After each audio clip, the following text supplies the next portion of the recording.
Hello, good morning. Have a blessed day. Halika, mag-tea tayo. Sabi nila, kapag daw yung mainit na tubig, ibinuhos mo sa isang bagay, ay liliit. Mali. Ito, mayroon akong ipapakita sa inyo na yung pag binuhusan mo ng mainit na tubig, lalaki. Ito, isang klase ng tea. Tawag dito, Chinese tea. Binigyan ako pala ng ng Chinese yang boss ko, si Ma'am Joy Huang of Tumawini Isabela, si Boss Richmond, at saka si Boss Lawrence Wee. Maraming klase roti. Galing to ng China eh.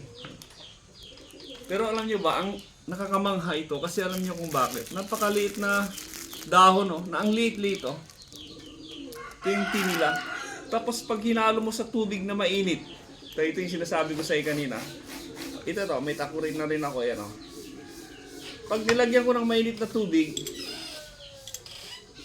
at kapag lumaki na, kaya ito, malaki na, parang dahon na parang dahon na.